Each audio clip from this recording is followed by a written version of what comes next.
ስለ 16 ቀን እንግዲህ ጸረ ጾታዊ እንቅስቃሴ ስናስብ ከኛ አንፃር እኛ ከምንሰራበት ዘርፍ አንፃር ስናስበው በተለያየ ሁኔታ በተለያየ ጊዜያቶች ሰዎች ከቦታ ቦታ ሲንቀሳቀሱ ከሀገር ሀገር ሲሄዱ የተለያዩ ጥቃቶች ይደርሱባቸዋል። ከዛ ውስጥ እንደሚታወቀው በዛ ጉዳት ውስጥ አልፈን የመጣን ሰዎች ነን። ስለዚህ እንደኛ ሀገር ውስጥ ያልገቡ እድሉን ያላገኙ ሰዎች ደግሞ ድምጽ ልንሆናቸው በጾታቸው የተነሳ እንግዲህ እንደ ሴት ስታስቡት ከቦታ ቦታ ፍልሰት ማድረግ መንቀሳቀስ ማለት ሌላ ተጨማሪ ጉዳት አለው። አላስፈላጊ እርግዝና አለው፣ ተገዶ መደፈር አለው፣ ብዙ አቢዩዝ የሚያደርጉና ጾታን የተመረኮዘ ጥቃት ይደርሳልና በዚህ ላይ ሁላችንም ቢሆን ግንዛቤ ሊኖረን ይገባል። በዚህ ላይ ደግሞ ውትወታ ልናደርግ ይገባል። ምክንያቱም እኛ ለሌሎች ድምጽ ምንሆን ሰዎች ነን ብለን የተቋቋምን ሴቶች ነን። ስለዚህ ስለ ስርዓተ ጾታ ሁላችሁም የደረሰ ማለት የምትመኙትን እዚህ ላይ ስትታገሉ የምታመጡትን ለውጥ እየተወያየንበት እንሄዳለን ማለት ነው። እንግዲህ ያው የ16 ቀን ጸረ ጾታ ካስማ እንደመቀላቀሉ ምክንያት በዚህ ላይ ያለን ግንዛቤ ምን ይመስላል የሚለውን ነው ዛሬ ዲስከስ እያደረግንበት ያለው ማለት ነው። ጸረ ጾታ ያው የሴቶችን እንትን ብቻ የሚመለከት አይደለም።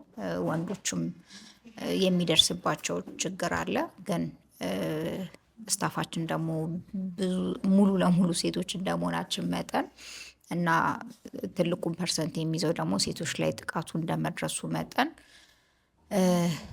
እኛ የተቻለን ያክል በአካባቢያችን፣ በዙሪያችን፣ በስራ ዘርፍ በሚያጋጥመን ነገር ላይ ምንድነው ማድረግ ያለብን የሚለውን ከዚህ በፊትም በተለያየ ስልጠና በተለያየ ዲስከሶች ላይ የምንወያይበት ሆኖ ሳለ ለምሳሌ አንድ እህት በተለያየ ምክንያት ነው ሴቶች ጥቃት የሚደርስባቸው። ከዛ ምክንያት የጉልበት ብዝበዛም ሊሆን ይችላል፣ የጾታ ትንኮሳ ሊሆን ይችላል፣ በስራ ቦታ አላስፈላጊ ንግግሮች ሊሆኑ ይችላሉ እና እንደ ስታፋችን እነዚህን ነገሮች ማለት በዜሮ ምንም የለም ማለት በምንችልበት ደረጃ ራሳችንን በደንብ የምንቆጣጠርበት እንደዚህ አይነት ጥቃት እንዳይደርስብን እርስ በርስ የምንጠባበቅበት ብዙ አይነት መንገዶች አሉን። አብሮነታችን እንደ ቤተሰብ ግንኙነታችንም ረድቶናል ብዬ አስባለሁ።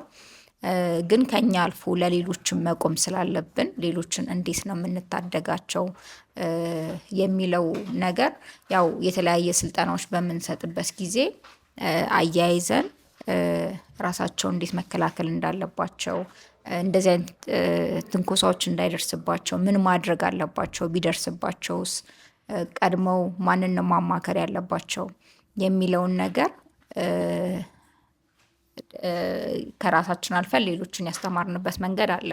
ከዛ ደግሞ አልፎ ያው እዚህ ውስጥ ሴቶች እንደመሆናችን መጠንና የሴት ልጆች እናቶችም ጭምር በስታፋችን ላይ እንደመኖሩ መጠን እውቀቱ እዚህ ጋር ያለው የኛ ዲስከስ ወደ ቤተሰቦቻችንም ወስደን ልጆቻችን ላይ መስራት እንድንችል ረድቶናል ብዬ አስባለሁ። እሺ የ16ኛው ቀን ጸረ ጾታ ትንኮሳ እንቅስቃሴ ላይ ነው እየተወያየን ያለንበት። የምንወያየውም ጸረ ትንኮሳ እኛ ከተመላሾች ጋርም ሆነ ከፍልሰተኞች ጋርም ሆነ አብረን ከስደተኞች ጋር አብረን እንሰራለን። በምንሰራበት ወቅትም የሚያጋጥመን ነው ጾታዊ ትንኮሳ እና እንደውም አንድ እንዳጋጠመኝ ወደ አረብ ሀገር ከምትሄድ እህት ጋር አውርተን እናውቃለን። ስናወራ እኔ ጾታዊ ትንኮሳ ደርሶብኛል ለምን ትሄጃለሽ ምናምን ብዬ አውርቻት ማለት ነው። ጾታዊ ትንኮሳ ደርሶብኛል፣ ያ ያደረሰብኝ ሰውዬ እንደገና መልሶ እያስቸገረኝ ስለሆነ ነው ወደ አረብ ሀገር የሚሄደው ብላ አውርታኛለች። እና ያው ኦልሬዲ ከልጅቷ ጋርም ብዙ ኤክሰስ ያልሄድኩት ቪዛውም ስለደረሰባት ስለሄደች ነው። እና እንደዚህ አይነት ነገርም ሊያጋጥም ይችላል። እና ያው የኛ ስራ አንዱ እሱ ስለሆነ አብረን እንሰራለን። ስለዚህ አለማዘግ ያለችን ያለችው ሰዎች ጾታዊ ትንኮሳን ሽሽት ከአገር ወደ ሀገር እንደሚሄዱ ነው። ስለዚህ ጥቃት የሚጀምረው ከመሄዳቸውም በፊት እዚሁም እያሉም ነው።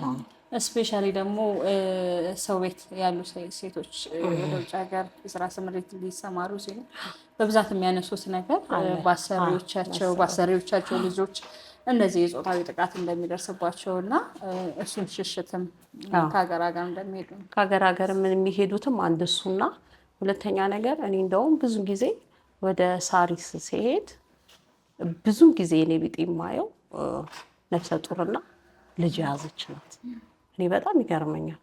እና ሁልጊዜ እነሱን የማስባቸው ጾታዊ ጥቃት እንደደረሰባቸው ነው። ያው ጠጋም ብዬ ባልጠይቃቸው ሳሪስ ምን ጊዜ ከቆየ ወርደን ወደ ሳሪስ ስንሄድ ምን ጊዜ እግራቸውን ዘርግተው ነፍሰ ጡሮችና እኔ የአካል ጉዳተኛ ምናምን አይደለም የምታየው፣ ልጅ የያዘች ሴትና ነፍሰ ጡር ነው የምታየው። እነሱ በቃ አይተሽም ታውቂያቸዋለሽ እንደዚህ አይነት ነገር የደረሰባቸው እንደሆነ ማለት ነው። ስለዚህ እዚህም ሀገር አለ፣ ከሀገርም ውጭ አለ። ጾታዊ ትንኮሳ የትም ያለ ነው። እሱን የመከላከል እንግዲህ ዝግጅት ላይ ነው። በተለይ እሱ ያነሳችው ሀሳብ ሰዎች እንግዲህ ከተለያዩ ሀገራት መጥተው ከክፍለ ሀገራት መጥተው አዲስ አበባ ላይ ቆይተው ፕሮሰስ አድርገው ወደ ውጭ ሀገር ስምሪት ይሄዳሉ። በዛ መሀል እንግዲህ ደላሎች አሉ፣ እንዲሁ ተጠግተዋቸው የሚኖሩት ዘመድ ቤት ሊኖሩ ይችላሉ፣ ሰው ቤት ሊኖሩ ይችላሉ፣ እንዲሁም አልጋ ቤት ተከራይተው በህብረት ሊኖሩ ይችላሉ። በዛ ውስጥ ግን የጾታዊ ጥቃት ይደርስባቸዋል። ለተጨማሪ እንግልት፣ ላልተፈለገ እርግዝና፣ እንዲሁም ልጅ ለመውለድ ብሎም ለበሽታ ይዳረጋሉ እና የሚታይ ችግር ነው። በጣም የሚገርምሽ ነገር ጾታዊ ትንኮሳ አንድ ሌላ ወደ አረብ ሀገር ስትሄጂ ከምንም በላይ ተመርመሩ የሚባለው አንድ እርግዝና ነው። ለምን ብዙዎቹ ሴቶች ከሄዱ በኋላ ነው እዚህ ከደረሰባቸው ችግር ያንን ደብቀው ይሄዳሉ እነሱ ማለት ነው። ግን ኦልሬዲ እዚህም ብትመረመሪ አረብ ሀገር ግዴታ ነው ምርመራ። ያንን ስትመረመሪ ብዙዎቹ የሚገኝባቸው እርግዝና ነው። በእርግዝና ምክንያት ነው የሚመለሱት። አሁን ያንን የሚደብቁት አንደኛ ነገር ትንኮሳውን ላለመናገር ነው። ጾታዊ ትንኮሳ የደረሰባቸውን ሰዎች ማለት ነው። በደላላም ይደርስባቸዋል። ከዛም መጠው አልጋ ቤትም እንዳልሽው ሁሉም ቦታ ጾታዊ ትንኮሳ ይደርሳል። ብዙ እንደውም አረብ ሀገር የእርግዝና ነው የሚመልሳቸው። ስለ 16ቱ የጾታዊ ጥቃት የሚጀምረው መጀመሪያ ግንዛቤ በመስጠት ላይ ብናተኩር የተሻለ ነው። ዋናው ከቤት ጾታዊ ትንኮሳ ምን ማለት እንደሆነ እያንዳንዱ ቤተሰብ ልጆቹ ላይ ትኩረት አድርጎ ቢሰራ ጥሩ ነው። ምክንያቱም ልጆች ትምህርት ቤት በሚሄዱበት ሰዓት በመንገድ ላይ ሊሆን ይችላል፣ ሊጠቁ ይችላሉ፣ በጎረቤት ሊጠቁ ይችላሉ፣ በተለያየ መንገድ። ስለዚህ እሱ ግንዛቤ ቢኖር ማህበረሰብ ውስጥ ቤተሰብ ውስጥ ቢኖር ያ ነገር ምንድነው እያደገ ይሄድና ማህበረሰብን ያዳርሳል ማለት ነው።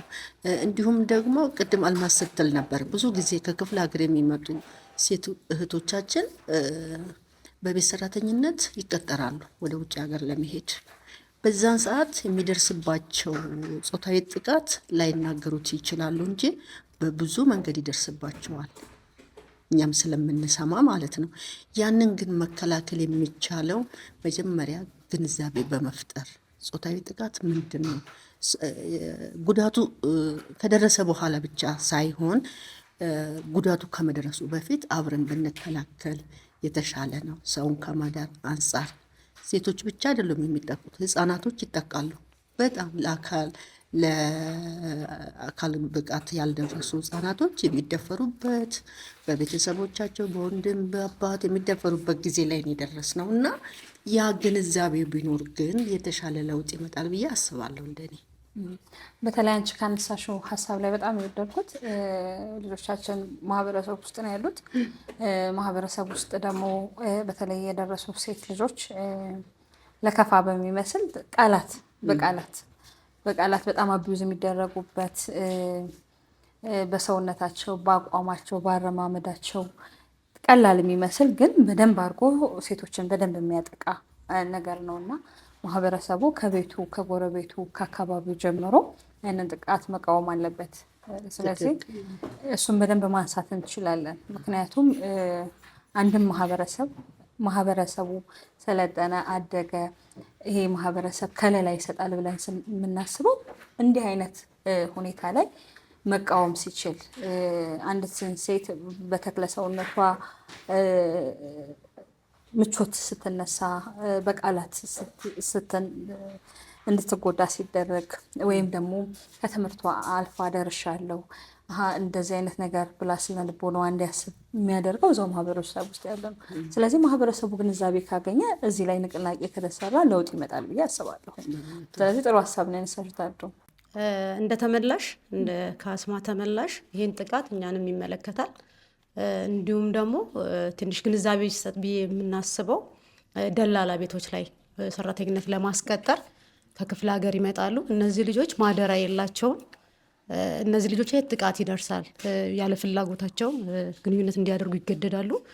እንደዚህ አይነት ነገር ካላደረግን ወደ ስራ ማስገባት አንችልም፣ አናስገባም በሚለው ፍርሃትና ጭንቀት ውስጥ እንደዚህ አይነት ጾታዊ ሳይፈልጉ ጾታዊ ግንኙነት ያደርጋሉና እነዚህ ደላሎች ላይ ግንዛቤ ቢሰጥ እነዚህ ሴቶች ደግሞ እንደዚህ አይነት ነገር ጥቃት ከደረሰባቸው በኋላ የት መሄድ እንዳለባቸው ማጋ መፍትሄ እንደሚያገኙ ግንዛቤ ብንሰጣቸው የተሻለ እውቀት ወይም ደግሞ ለዚህ ነገር ጥቃት ሰለባ ከሆኑም በኋላ እንኳን የት መሄድ እንዳለባቸውና ጥቃታቸውን እንዴት መከላከል እንደሚችሉ ለሌሎች ማስተማር የሚችሉበትን መንገድ እንፈጥራለን።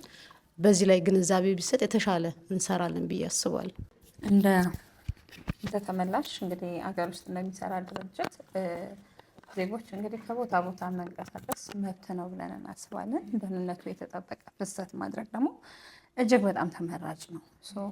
ደህንነቱ የተጠበቀ ስንል አካላዊ፣ ሞራላዊ ደህንነታቸው ተጠብቆ ሰዎች በሰላም ወጥተው በሰላም የሚሰሩበት፣ እስፔሻሊ ሴቶች ደግሞ ቀላል አይደለም። በሀገር ግንባታ ላይ ያላቸው አስተዋጽኦ ሴቶችን ማስተማር፣ ሴቶችን ማበረታታት፣ ሴቶችን ከጥቃት መጠበቅ የእያንዳንዱ ሰው ኃላፊነት ነው ብለን እናስባለን። እንደ ካስማ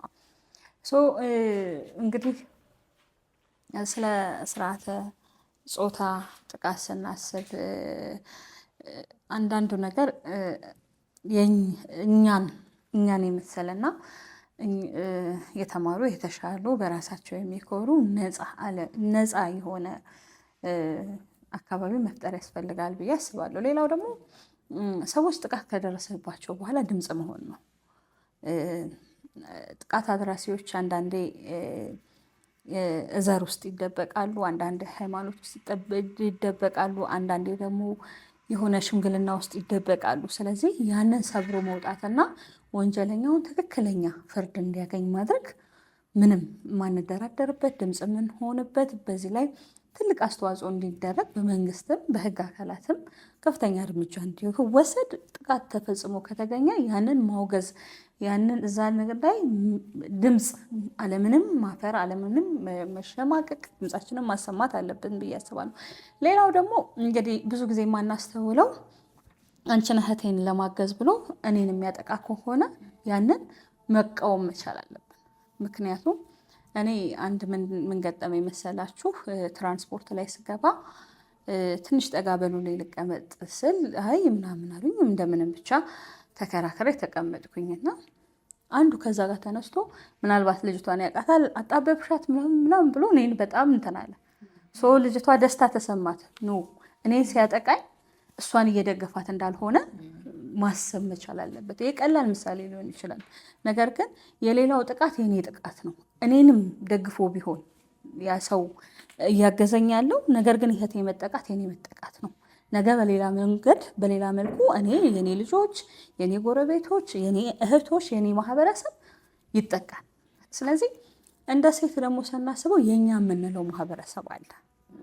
እኔ አሁን የኔ የምለው ማህበረሰብ አለ። ጎረቤቴ፣ አካባቢ፣ ልጆቼ፣ ቤተሰቦቼ፣ ጓደኞቼ የኔ ማህበረሰቦች ናቸው። ስለዚህ የእነሱ ጥቃት የኔ ጥቃት ነው። ግድ እኔ ጋር መጥቶ የኔ ቤት ማንኳኳት አይጠበቅበትም። ስለዚህ ለእንደዛ አይነት ጥቃት መቆም አለብኝ። ለእንደዛ አይነት ጥቃት ፊት ወጥቼ ስናገር አለማፈር፣ አለመሸማቀቅ፣ ይሄ ይደርስብኛል ብዬ አለመስጋት መቻል አለብኝ። ምክንያቱም ብዙ ጊዜ የተጠቁ ሰዎች በጣም ችግር ውስጥ የሚገቡት ድምፅ የሚሆንላቸው ሰዎች አተው ወይም ደግሞ ጥቃቱን በሌላ አቅጣጫ ለማስኬድ የሚሞክሩ ደግሞ ብዙ ሰዎች አይተናል። ምክንያቱም ባለፉት ዓመታት ወይም በዚህኛው ዓመታት ብለን በምናስብበት ሰዓት ኢትዮጵያ ውስጥ ብዙ በሶሻል ሚዲያ የተጠቁ የተጎዱ ሰዎች አይተናል። ስለዚህ ከኮመንቶች ከሀሳብ ሰጪዎች ወይም ከውይይቶች የምንረዳው ለዛ ነገር ምን ማድረግ ነው? ከለላ መስጠት። እከሌ ስለሆነች ነው እንዲህ ስለሆነች ነው እንዲህ አድርጋ ነው። አይ እኛ የምናስበው ምንድነው? ጥቃት ተደርሶባታል። ጥቃቷንና የጥቃቷን ጉዳት በማጉላት ፍትህ እንድታገኝ ማድረግ ነው። ስለዚህ ሌላው ደግሞ እንግዲህ ጥቃት የሚያደርሱ ወይም ጥቃት የሚፈጽሙ ማህበረሰብን አለማፍራት ነው፣ አለማበረታታት ነው ብዬ አስባለሁኝ። ይሄ በጣም ትልቅና ወሳኝ ነገር ነው። ምክንያቱም በተለይ ማህበረሰብ ላይ ትውልድ ላይ መስራት ያስፈልጋል ብለን እናስባለን።